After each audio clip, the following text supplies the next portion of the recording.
Yes, reka twongere tubasuhuze tubifurize igitondo cyiza kuri mwese abakunzi ba Eugene Official aho mutwumva muherereye. Reka tubahe ikaze hanyuma kandi tubonero kandi no kongera kubifuriza weekend nziza kugira ngo ize gukomeza kugenda ibabera neza cyangwa se abera nziza aho muri ndetse no mu byo mukora muri rusange. Turagarutsura muri iki gitondo n'ubundi ikituzinduye ikituzanye na makuru agezweho.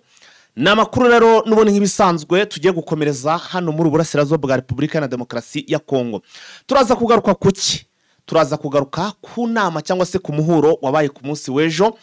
Uyu muhuro rero tukatwaragiye tugategereza tuzi ko tugiye kubona inkuru ikomeye cyane hariya Igoma, ariko biza kurangira mu by'ukuri ibintu bitagenze neza muri iriya nama.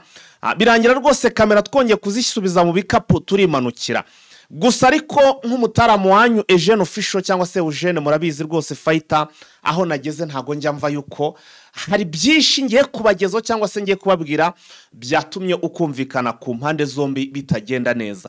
Icyo usabwa gusa nukuntiza umwanya kakuvira muzini muzingo uraza kumenya impamvu Bintu Keita yasohotsemo hariya rwose yiciraguraho ndetse ukabona n'abakoloneli nanga nabo basohotse rwose batishimye ibiganiro bagize cyangwa se byaberemo hariya indani drone zacu cyangwa se rwose zari zirimo harazestaye zabashe kuba ziduha mu by'ukuri amakuru arambaye cyangwa se amakuru yuzuye. Murashaka na audio se murayishaka?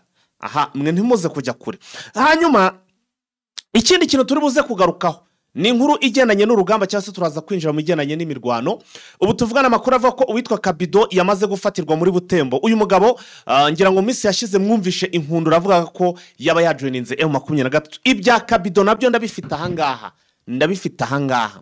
Ubu tuvugana imbone ya Eugene Official cyangwa se drone zacu zihagaze ziri hano mu misozi ya za Rucuro zirimo kutubwira ko ngo amakompora byutsa ari amakompora isasu irimo kuvuza ubuhuha ibiciro biri kuberamo intambara nabyo turaza kugenda tubibabwiramo. Muri Uvira se muri Warikare ho bimeze bite? Uvira bimeze bite? Warikare bimeze bite? Hose na amakuru tugiye kubagezaho. Gusa imurenge naho ntago muri buze kuhatangwa cyangwa se ntago muri buze kuhacikwa kuko ku munsi w'ejo M23 amakuru mbafitiye meza ndetse natwirwaneho nuko bagabye igitero gikomeye cyane kuri zangabo zirimo iz'abarundi ndetse urugamba ruza kurangira M23 ifasha kandi gace hano imurenge. Byose rero hano kuri Eugene Official nta handi wakura amakuru nk'ayanga cyangwa se amakuru yizewe azira ibihuha n'ibinyoma ni hano kuri Eugene Official. First of all ngira ngo mbere ko wenda dutangira ikiganiro bakunze Eugene Official nari babwiye nti usibye kuba tuzajya tubana mu biganiro ngomba kugenda mbashakira n'ibintu bigomba kugenda bibateza imbere. Already mwamaze kubona ko nyuma yuko umutekano urimo uragenda neza hano Igoma.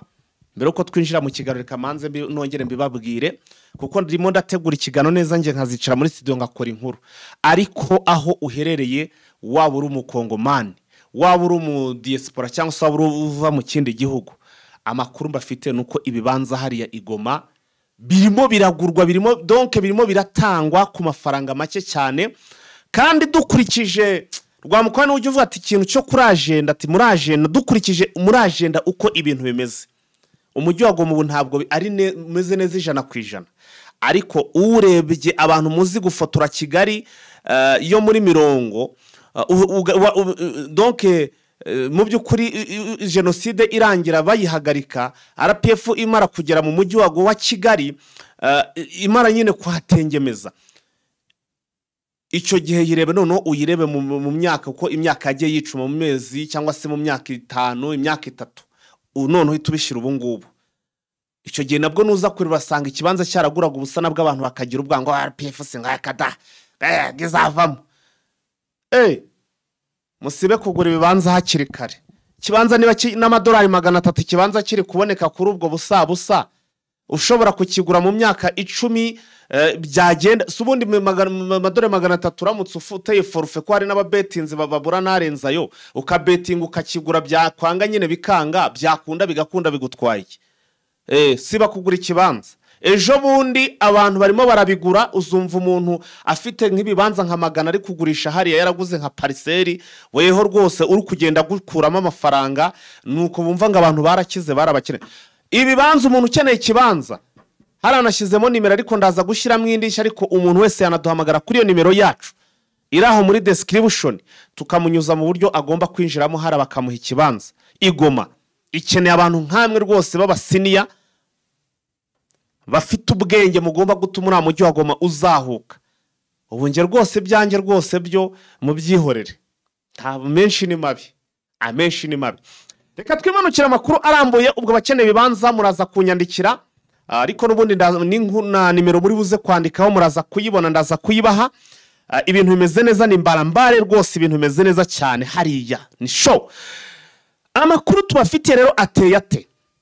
Reka duhere mu nama cyangwa se mu muhuro wabaye ku munsi w'ejo. Ngira ngo twari babwiye ko hateganyijwe inama cyangwa se uguhura kwa AFCM Vetura ndetse na Bintou Keita. Bagombaga kuganira, ariko buri wese yari afite ibyo agomba kuba asaba mugenzi we, cyangwa se ku ruhande rwa Bintou Keita nk'uwari uhagarariye Loni, hari ibyo yagombaga gusaba M23, ariko ku rundi ruhande M23 nayo hari ibyo arishaka kuba isaba uyu muryango cyangwa se UN. Sinzi ngo ndahera ku ruhe ruhande, ariko reka mpere kuri M23. Ibyo M23 yasabaga iyi UN cyangwa se uyu mudamu nava ngo unahagarariye MONUSCO hano muri Repubulika ya Demokarasi ya Kongo, Bintou Keita, yabasabaga ko bareka gukomeza gukorana n'ubutegetsi bw'Kinshasa, ariko ibyo bava bati nta dushaka ko mukomeza gukorana, harimo gufatikanya kugaba ibitero bihitana abaturage batari bake hano muri Burasirazuba bwa Repubulika ya Demokarasi ya Kongo. Murabizi ibyo ntago ndi buze kugaruka kuri iki kintu, abantu tubana mu buzima bwa buri munsi. Murabizi ko MONUSCO yagiye ifasha FARDC nko kubacumbikira, kubaha ibirindiro bakihisha mu birindiro byabo, bakagaba ibitero bakihisha mu birindiro byabo, ndetse murabizi ko ari naho yagiye ibafasha ikabaha indege zabo kuko ziba zifite ubudahangaro, bakazitundamo ibikoresho bakabijyana ku mirongo y'urugamba, kuko ingabo za guverinoma FARDC itabaga yabona uko inyura muri icyo kirere. Bagafataro imodoka cyangwa indege za MONUSCO zikifashishwa zikajyana ibyo bikoresho ku mirongo y'urugamba. Kuri kota M23 yavuze ati ibyo turabihagaritse, niba bishoboka mu bihagarike, kuko mumaze kubona ko abaturage bahazahare cyane, kandi aho bihagarariye mu bice bitari gukorwa murabona ko umutekano uraganje. Bintou Keita isura ihita ikanyarara, ahita noneho rwose isura y'ubukecuru ahishira ku karubanda. Icyo ni icyambere. Icya kabiri, M23 yasabye, yahise ivuga ko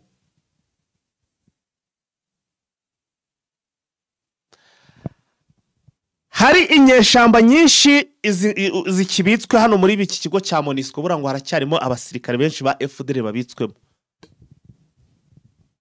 hahungiyemo. MONUSCO yo ibita ko ari impunzi.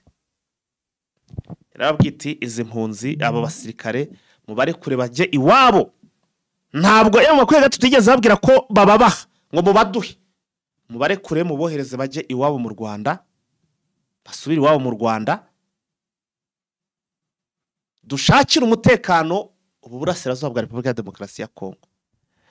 Bintou Keita ati igihe mwaneka nanjye mvuge, ati mureke nanjye mvuge. We yumvaga ko ari unagomba gutangira ari no kuvuga Bintou Keita, agahita atangira ari kurasa ku ntego. Ibyo birangiye bati nawe none wogira ibyo uvuga. Bintou Keita ibyo bavuze byose asa naho yahise abitesha agaciro. Mu jambo rye rya mbere yahise avuga ati turashaka ko M23 muva mu bice byose mugasubira inyuma mukareka umujyi, mukava muri uyu mujyi wa Goma, ndetse ngo nabo mwafunze mukabafungura. Twafunze abaye, hari gereza tugira?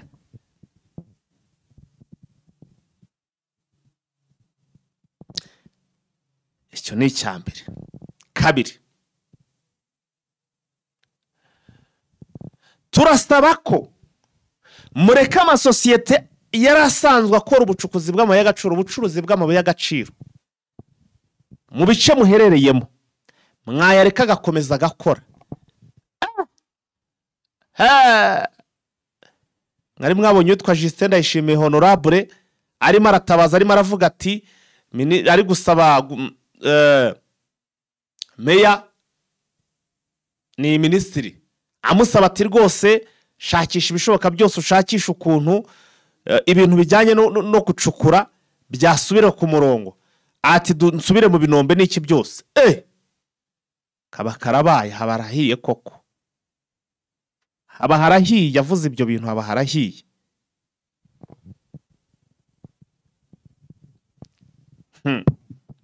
Bacukure. Urumva abantu buri wese yari afite ibitekerezo bye.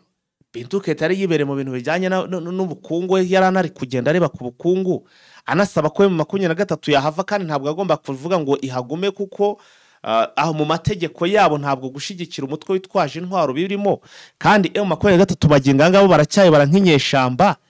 Ntabwo byo byari byashoboka ko bavuga ngo bahagume. Wenda icyo cyo birumvikana, kirumvikana, byo yagombaga kukivuga. None ngo baze bacukure n'amabuye y'agaciro, yongera kuryungamo.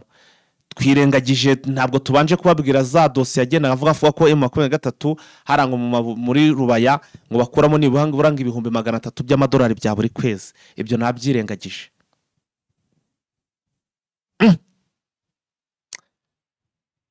Ibyari inama rero, urumva umwari maravati murava hano mureke n'abantu bacukura amabuye, abandi bati Monisco ati mureke gufatikanya n'inyeshamba cyangwa se n'ingabo za guverinoma zikorana n'imitwe yitwaje intwaro irimo FDLR yasizwe ikoza amahano mu gihugu iwaye gahungira ku butaka bw'u Rwanda. Ati kandi namwe murabizi icyo gihe minwari zari ziriyo. Minwari zari ziri. Ati ibyo murabyibuka. Bakora amarorerwa barangiza bagahungira ku butaka bw'u Rwanda. Ati none naho muri gufatikanya, bari gufatikanya na guverinoma cyangwa se n'ingabo za leta za Gisekedi, rwose bakica abaturage, bakirwa basheringa, barasa, bakoresha imbunda zitemewe n'iki mu kurimbura ndetse no kwangiza ibikorwa remezo by'abaturage. Ati ibyo mubireke, mubihagarike. Bose cyitwa tension zitangira kuzamuka. Uvuze ntare kundi ngarangize, wenda ngo ndavuga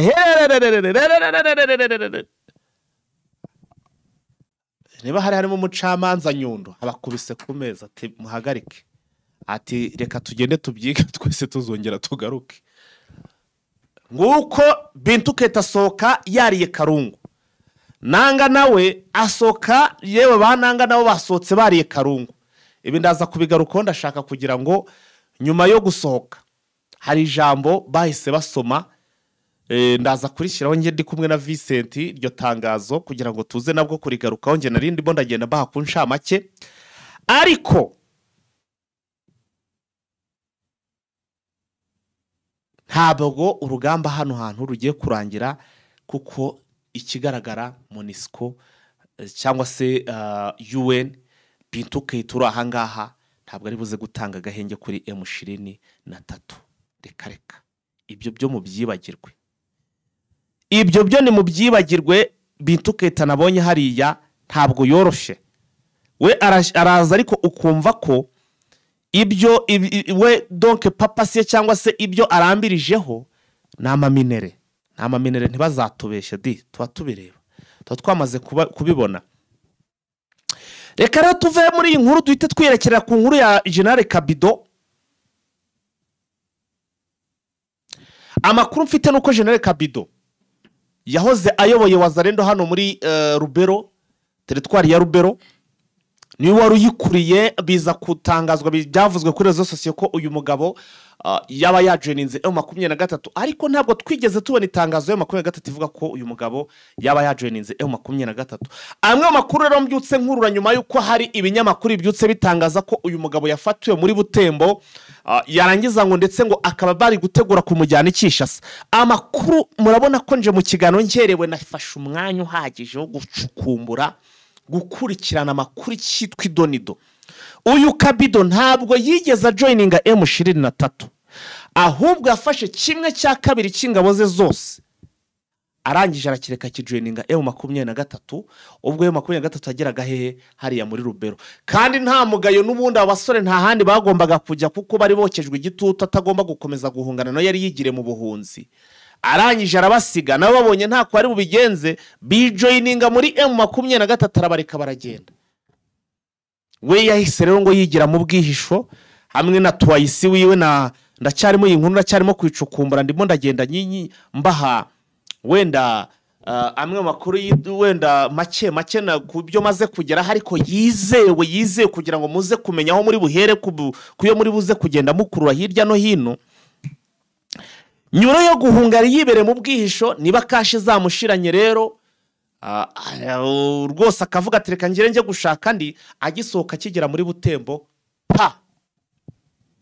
babaramukaciye bahise bamucakira ubu tuvugana rero uyu mugabo Kabido biravuga ko ngo yamaze gufatwa ndetse mu gufatwa kwa Kabido bakavuga ko agomba kwerekezwa Ikishyasa niyo makuru navuga ngo arimo kuvugwa kuri uyu mugabo General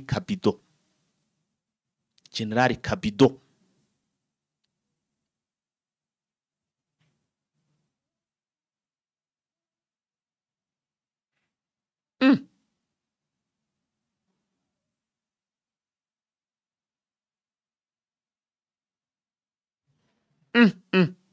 hatari yes ubwo rero uyu Kabido nuko bimeze nagaciyemo nimba ndimo ndagenda nshesha amaso mu mashusho cyangwa se mu makuru abagenda asunikwa na drone zacu kandi nayo mugomba kugenda muyabona niyo mpamvu ngomba kuyitonera nkayareba andi makuru rero aramutse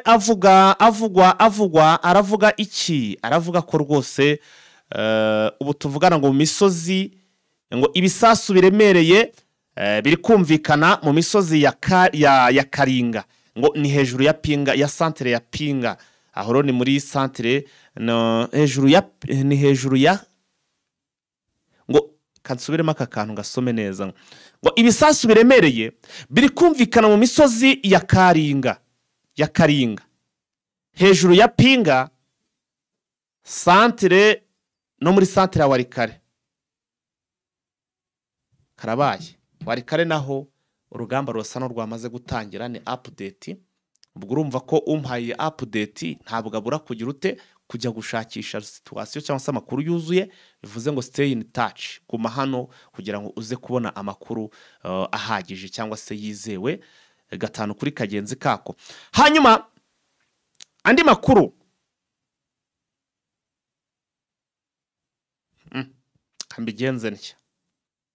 kamigenze nshya nibwo buryo bwiza katubikore muri ubu buryo reka tubikore muri ubu buryo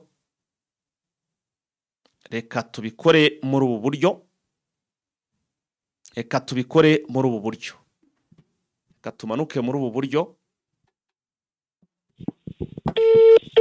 reka tumanukane na Vincent twimanukanire twinjire mu ya politike na diplomasi ndabona iminota 20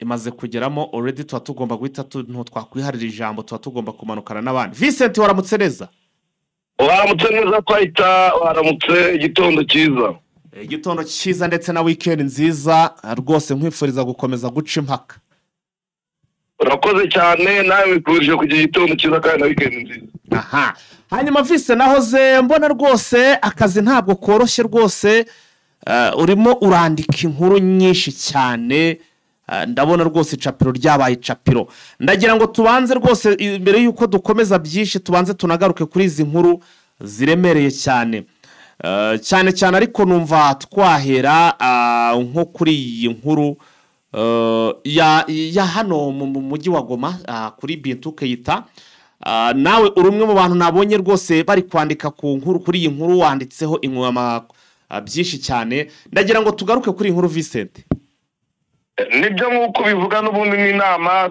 twayitabiriye aho Bintu Keita yari yaje kuganira na AFM 23 nabonye wafashe amafoto meza y'uruhehemure abantu batarasura ejenofficialnews.com rwose sinzi ko babona amafoto nkariya bahagere bahasure bamenye ibyaberaga muri iyo hoteli mu mujyi wa Goma. Ni hoteli imwe iri mu mujyi wa Goma nyine twarimo twumva dutega amatwi tureba dufotora dufata amashusho. Urabizi yuko Bintou Keita yageze mu mujyi wa Goma ejo bundi ku munsi wa kane. Ariko ahageze nyuma y'amezi agera muri 5 atahageraga kubera yuko M23 imaze gufata bimwe mu bice bitandukanye by'amajyepfo bw'uburasirazuba ndetse na Kivu y'Amajyaruguru.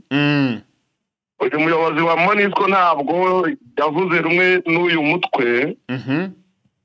Yatangiye kujya werekana nk'umutwe w'iterabwoba kubera yuko aribyo yinjizwagamo n'ubutegetsi bwa Kinshasa. Yego. Akawerekana nk'umutwe wica abaturage, uhohotera abaturage.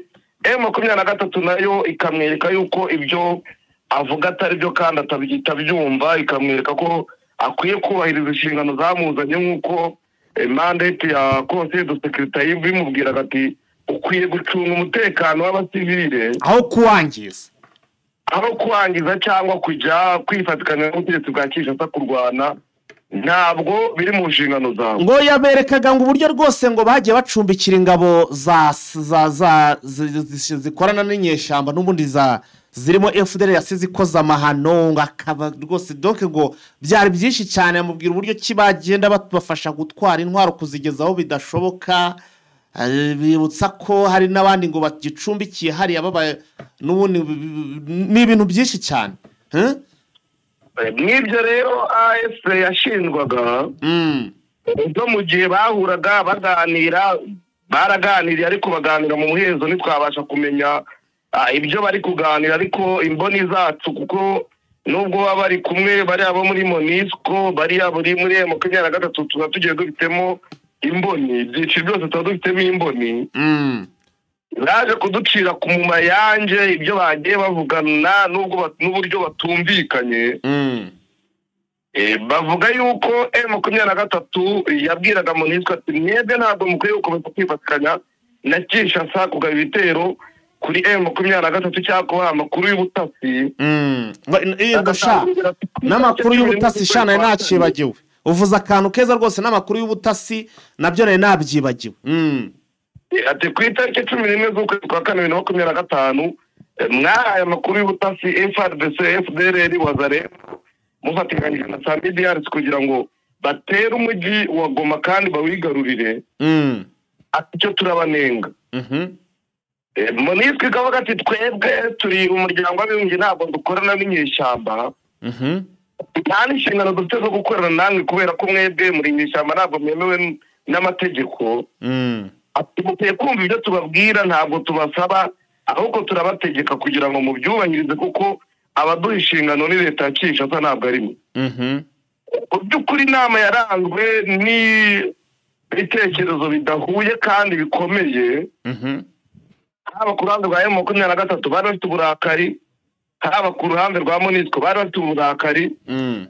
Kugeraho inama yatangiye mu saa 3 igeze mu saa 5 bavuga yuko bagiye kugenda bakagaruka mu ikiganiro n'abanyamakuru. Ariko basohoka barakaye bagenda muti wa merezwayo nibongera kugaruka. Basaya saa 12:30 nibo bagarutse, ariko ya delegation yose ya M23 yari igizwe n'abantu bagera mu 10 yagaruka yose. Delegation yose yari igizwe n'abantu bagera mu 8 bo muri MONUSCO ntiyagaruka yose. Akigera muri sale Bintou Keita yicaranye na coordinateur wa AFP 23 ndetse n'umunyamabanga wa Bintou Keita nyina mwicara uruhande hicara na Bertrand Bisimwa ndetse na Corneille Nzenze. Noneho Bintou Keita n'itangazo yasomye yagezaga ku itangazamakuru rivuga yuko ngo yaje mu mujyi wa Goma kugira ngo aganire kandi ngorane ibitekerezo bya M23. Ariko ubwo yarisomaga wabona Corneille Nanga atishimye afite uburakari ku maso. Bwishi cyane wabonaga rwose abihiwe ameze nk'uwabihiwe pe. Wabonaga abihiwe kuko yabwiwe muri amagambo menshi amukura muri mudu yari arimo ko yari yiteze ari buze guhura na MONUSCO yumvaga yuko bari buganire kandi yirengagije yuko nyine nk'uko yabimubwiraga atemewe n'amategeko. Mw'iyo point de presse rero avuga yuko ngo aje kugira ngo bafatanye kugira ngo bashake umutekano w'abasivile nk'uko babifite muri mandate yabo. Abaje mu mujyi wa Goma ariko hariho ikibazo cyo kutumvikana hagati ya MONUSCO ndetse n'abafite umujyi wa Goma, baravuga AFC-23 nubwo atari prononcé neza ariko wabonaga ko ari cyo ari kuvuga. Avuga ati byakomotse cyane ku ijambo navugiye muri Conseil de Sécurité mvuga yuko ibintu bimeze mu burasirazuba bwa Congo. Ariko nanone habaye ubufatanye hagati ya CSR, ubutegetsi bwa Kinshasa, ubutegetsi bwa AFC-23 na MONUSCO mu kujyana abasirikare ndetse na polisi bagera mu 359 bava hano mu mujyi wa Goma berekeza Kinshasa. Rero tuzakomeza mu bufatanye kugira ngo amahoro n'umutekano biboneke, ati kandi M23 yagaragaje yuko ifite ubushake bwo gukemura ibibazo biri mu burasirazuba bwa Congo mu buryo bw'ibiganiro kandi mu buryo bw'amahoro. Ati natwe nka MONUSCO rero dukomeje kuba tubabwira yuko Halo? ingano zo gutunga umutekano wabo ndetse no kuwubungabunga. Yego. Ariko mu gikara n'amakuru avamo nuko batumvikanye ku byerekeranye no gucunga abitwaje intwaro bacunze. M23 turabwira iti aba mwari mufite bamwe mwagiye mubarekura buhe bitandukanye bakajya guhungabanya umutekano w'abaturage. MONUSCO ati mwebwe ntabwo mudishingana, reka twebwe nitwe tuzi ibyo dukora, twahawe n'akanama k'umuryango w'abibumbye. Mu by'ukuri ntabwo ibiganiro byagenze neza kuko n'uburyo byari biteguye ntabwo ariko byarangiye.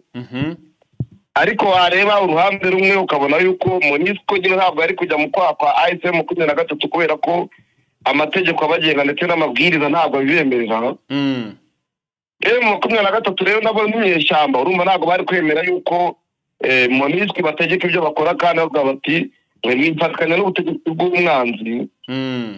Wabonaga tasiri hejuru ku mpande zombi, ariko urundi ruhande M23 nyine ikagera igaca bugufi ikavuga ati nta kundi twabikora kuko ni UN ntabwo twahangana nayo. Uko nyuma yo kutumvikana ku byerekezo no gukora ikiganiro n'abanyamakuru M23 iramuka yivumbuye ni ari kugaruka. Ariko mu kinyabupfura cyinshi yaragarutse iricara n'ubwo ijambo byavuzwe abonaga batagishimiye. Yafashe icyemezo nyine iraza barabyumva birangiye barataha. Ariko hateganyijwe indi nama izaba ku itariki 25 muri Conseil de Sécurité Washington. Aho hashyizweho komisiyo idasanzwe izavuga ku byerekeranye n'umutekano wa Repubulika ya Demokarasi ya Congo. Twiteze rero kureba icyo Bituke itazavuga, niba azavuga ibisanzwe yavugaga, niba azatanga amakuru mashya bitewe n'uko yayabonye. Ntabwo yuko azagenda ntacyo ajyanye cyangwa ntacyo akurara bitewe n'uko yabonye umutekano ubucunzwe, yabonye uburyo abaturage baba bagenda, yabonye uburyo abikorera bakora. Twiteze kureba rero ibyo azavugira mu inama y'umutekano wa UN. Ari haya ma network. Halo?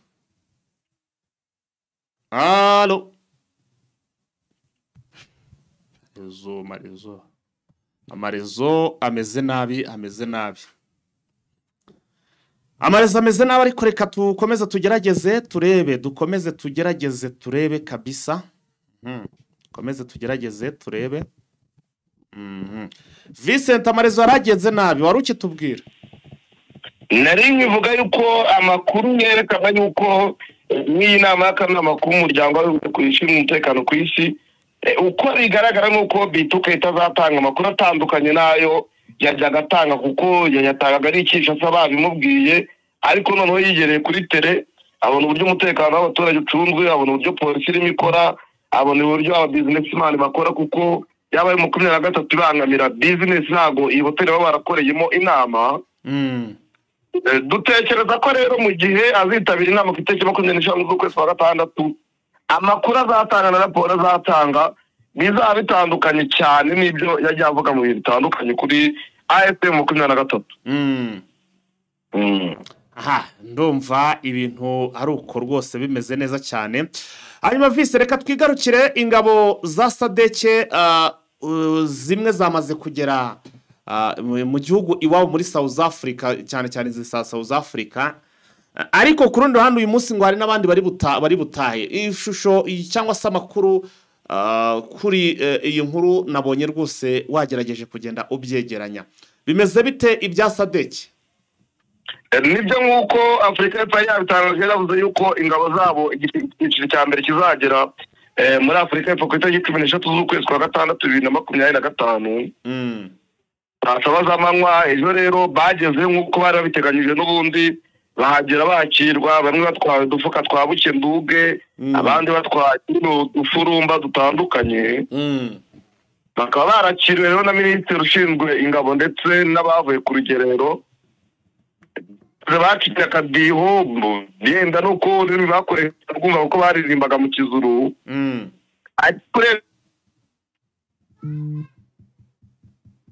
Maboko ya rubamba ubona indirimbo baririmbaga ku maso urayisoma ukabona icyo baririmbaga. Ati saho tuvuye. Halo soboka ati tuvuye mu maboko ya rubamba, abonaga ko ari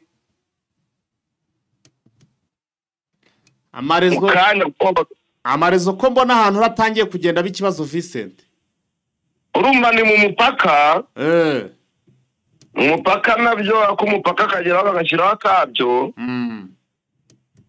Uyu munsi rero bamwe mu basirikare n'ubundi ba Samidi yaraciye bamaze kugera ku mupaka muri Repubulika ya Demokarasi ya Kongo n'u Rwanda. Aho amabisi n'ubundi agera muri 16 agiye kongera kubatwara. Barimo bagenda hinjiramo umwe. Harataha 759 basanga 740 n'abangahe batashe z'ubundi. Urumva yuko bari bagera mu 1500 uyu munsi, ndetse n'indi minsi barakomeza gutaha gutyo nk'uko n'ubundi bagiye babitangaza. Ntabwo turamenya neza abataha bagiye gutaha uyu munsi imibare. Malawi bangahe, Afurika y'Epfo ari bangahe, Tanzania ari bangahe, ariko makuru yacu akurikira tuza kuba twamaze kuyibona. Nuko rero byifashe ko bari kugenda bataha bacira n'udufurumba. Ejo nimugoroba bari baciye amakamyo nagera muri 18 acyuye amawesi, ibikoresho, amasafuriya ndetse n'ibindi. Nabonye harimo n'ibifaru kuko hari imodoka, hari na bya bifaru cyane cyane bya imodoka by'ibitata byikorera amazi bitunda amazi, nabyo nabonye kuko nanjye nari ndi Goma nagiye nkubitana nabyo n'abasirikare ba Sadeke. Nabonaga aba South Africa bari ku mupaka, niba bashaba bakukurura amakuru y'ubutasi, ubona ko mu mupaka nabo barimo wagira ngo bacunze umutekano wo mu mupaka. Nabo barimo barareba bati tugiye kunyura hehe, babanze bamenye nyine tugiye kunyura he, tugiye kwakirwa n'abande. Ibyo byose baba bikurikirana nabo. Hanyuma vise twihute cyane, u Rwanda rwahawe inshingano zo kuyobora akanama k'abaminisitiri mu karere gashinzwe kurwanya ikwirakwizwa ry'intwaro nto mu basivile. Urumva ni ukurwanya intwaro zikwirakwizwa mu basivile ntoya, ubwo harimo za pistoli n'ibindi byose. Nibyo, iyi ni inama yabereye ejo muri Nairobi mu gihugu cya Kenya, aho u Rwanda rwashyikirijwe inkoni y'ubutware nyine kugira ngo ruyobore akanama k'abaminisitiri mu karere gashinzwe kurwanya ikwirakwizwa ry'intwaro ntoya mu basivile.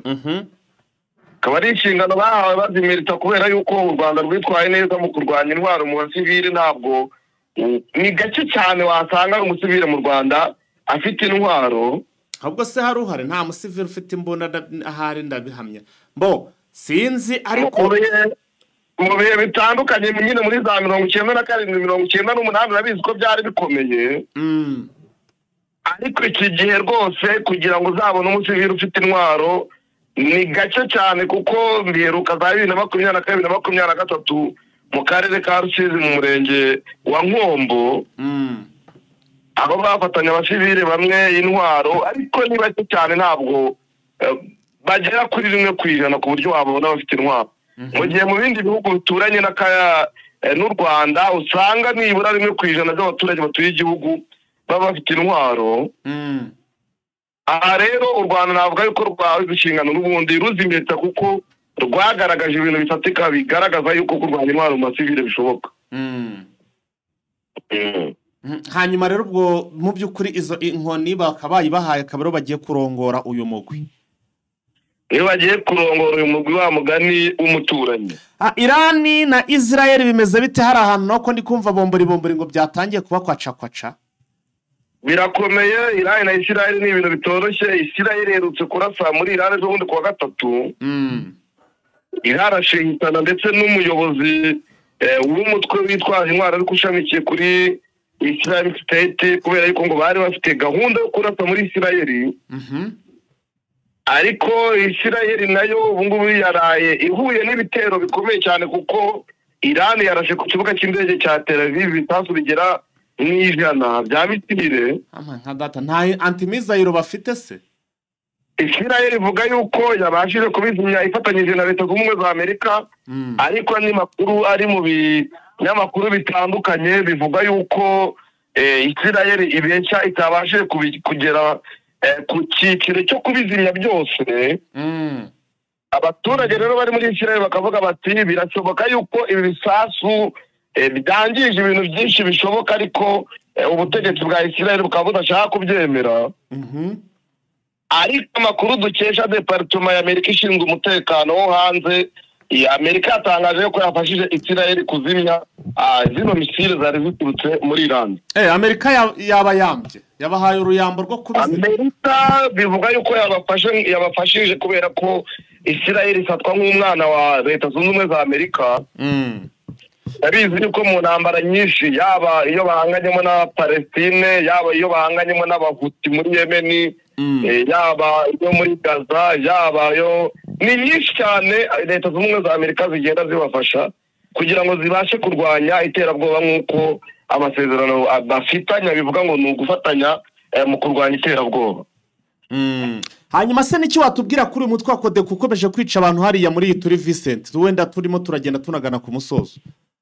Codeco nayo ikomeje kuba kasamutwe mwa bino bice bya Ituri cyane cyane muri segiteri ya Warendu niho havuga yuko hari umusore waba wishwe kubera ingabo za FARDC zatereranya abaturage.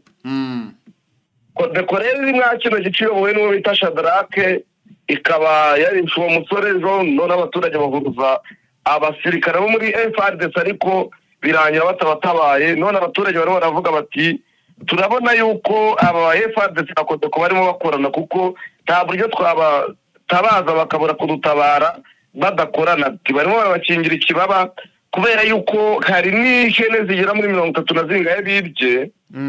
Ibyo byose bakavuga bati barimo baraziba kugira ngo bazisangire abantu muri FARDC bafite inzara badahembwa badafite agahimbazamusyi batabayeho neza.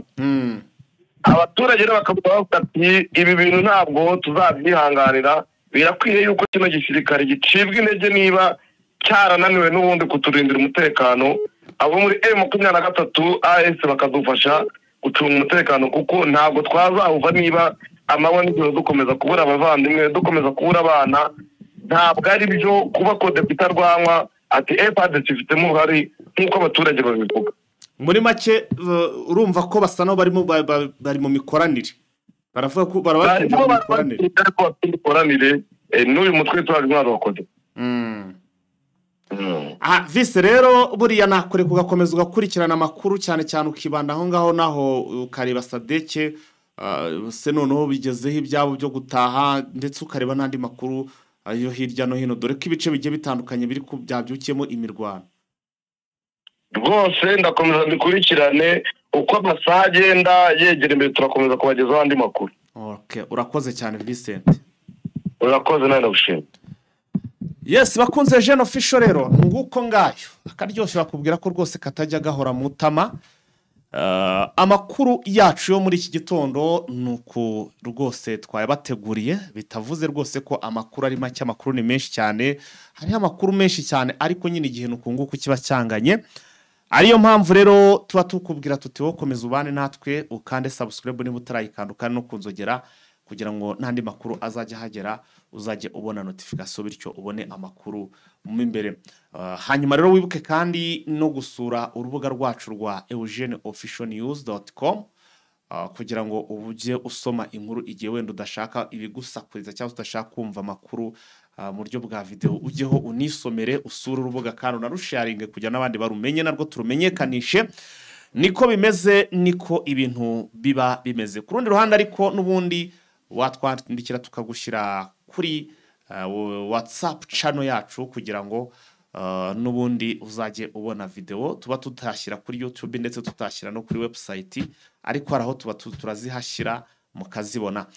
Tuze gusubira mu yandi masaha turabakunda cyane ciao. Roho nzima itura mu mubiri muzima. Kwivuza bisaba gushishoza. Tukirinda imiti ikoze mu binyabutabire tukagana imiti ikomoka ku bimera ikoranye ubuhanga n'ikoranabuhanga. Prime Health Infinity yabazaniye ubuvuzi mpuzamahanga Chinese medicine bukoresha imiti ikoze mu bimera 100%. Fasha by'umwihariko abafite indwara za diabete, umuvuduko w'amaraso, impyiko, hepatite B n'izindi ndwara z'umwijima, amara, amibe, hemorrhoide, asima, sinezite n'izindi. Bya prostate, kubura ubushake cyangwa gucika intege mu byo gutera akabariro. Ababyeyi bazahajwe n'ibibyimba byo mu nda, infection, ibibazo by'imihango, kubura ubushake no kutabyara tubakoraho rikaka. Prime Health Infinity ikorera i Kigali ku Kimironko inyuma y'isoko ku muhanda ujya Kigali Parent School. Dukorera kandi mu mujyi wa Gisenyi kunsi yahoze gare umanukiye kuri Avenue kwa Clave. Prime Health Infinity ubu yamaze kugeza stock y'imiti muri Leta Zunze Ubumwe za Amerika kugira ngo abari muri Canada, Australia na Leta Zunze Ubumwe za Amerika mwese bariho mwishyurira imiti kandi bagera hari hituruje kitarenze iminsi 2. Nta mpamvu yo kongera gutumiza imiti mari igihe kirekire bikaba byakuviramo no kubura amafaranga yawe. Bihugu by'Iburayi nka Finland, Ubwongereza, Ububiligi, Ubufaransa na Brazil